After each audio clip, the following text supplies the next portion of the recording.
2014లో తెలంగాణ ప్రత్యేక రాష్ట్రం ఏర్పడ్డాక తొలిసారి అసెంబ్లీ ఎన్నికల్లో టీఆర్ఎస్ పార్టీ అభ్యర్థిగా పోటీ చేసి ఓటమి పాలవడం జరిగింది. అప్పుడు కేసీఆర్ గారు వెన్నంటి ఉండి ఆయనకి రాష్ట్ర ప్రణాళికా సంఘం ఉపాధ్యక్షుడి బాధ్యతను అప్పగించారు. ఆ తర్వాత గత ఎన్నికల్లో 2018లో టీఆర్ఎస్ పార్టీ అభ్యర్థిగా పోటీ చేసి కాంగ్రెస్ పార్టీ అభ్యర్థి అయినటువంటి డాక్టర్ జిల్లెల చిన్నారెడ్డిపై 51,583 ఓట్ల మెజారిటీతో ఘన విజయం సాధించారు. ప్రస్తుతం వ్యవసాయ సహకార, ఆహార మరియు పౌర సరఫరా శాఖల మంత్రిగా ఉన్నారు. అయితే ఇప్పుడు కూడా టీఆర్ఎస్ అభ్యర్థిగా మళ్ళీ నామినేషన్ వేయడం జరిగింది.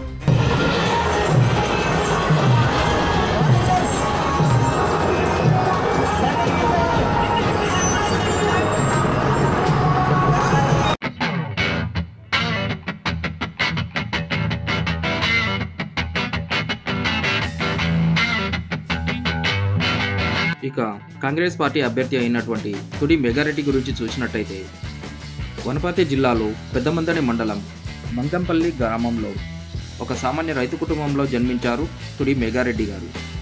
సాధారణ కాంట్రాక్టర్గా జీవితం ప్రారంభించిన మెగారెడ్డి గారు వెంకటసాయి కన్స్ట్రక్షన్స్ ప్రైవేట్ లిమిటెడ్ కంపెనీని స్థాపించి ఒక 100 నుంచి 150 క్రోర్స్ టర్నోవర్ కంపెనీగా తీర్చిదిద్దారు. తనకున్న 20 నుంచి 22 సంవత్సరాల రాజకీయ అనుభవంతో మంగంపల్లి గ్రామంలో 2 సార్లు సర్పంచ్గా ఎన్నికవడం జరిగింది. అదేవిధంగా పెద్దమందడి మండలం ఎంపీపీగా కూడా చేశారు. అదేవిధంగా టీఆర్ఎస్ పార్టీ నుంచి బయటకు వచ్చిన తుడి మెగారెడ్డి గారు కాంగ్రెస్ పార్టీలో చేరి ఆత్మాభిమానం, ఆత్మగౌరవం అనే నినాదంతో ప్రచారంలో పాల్గొనడం జరిగింది. కానీ ఎప్పటివరకు తుడి మెగారెడ్డి గారు జనాలలో ఆదరణ ఉన్నటువంటి తనకే టికెట్ వస్తుందని అనుకున్నారు. కానీ అధిష్టానం సీనియర్ నాయకుడు అయినటువంటి చిన్నారెడ్డి గారికి ఇవ్వడం జరిగింది.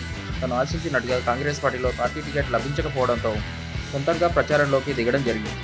సొంత ప్రచారం మొదలుపెట్టి అధిష్టానం ఉలికిపడేలా ప్రజల్లో తనకున్న ఆదరణను అధిష్టానానికి చూపించడం జరిగింది.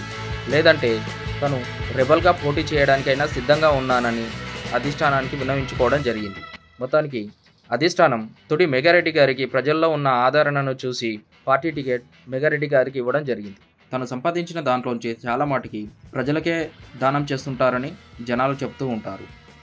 వనపర్తి నియోజకవర్గంలో పోటాపోటీగా కొనసాగుతున్న ప్రచారంలో ఇప్పుడు ఏ అభ్యర్థి ఎన్నికవుతారు అనే ఉత్కంఠత జనాలలో నెలకొంది. కనుక ఈ యొక్క ఎన్నికల రిజల్ట్ కోసం వచ్చే నెల డిసెంబర్ 3వ తేదీ వరకు మనం ఎదురు చూడాల్సిందే.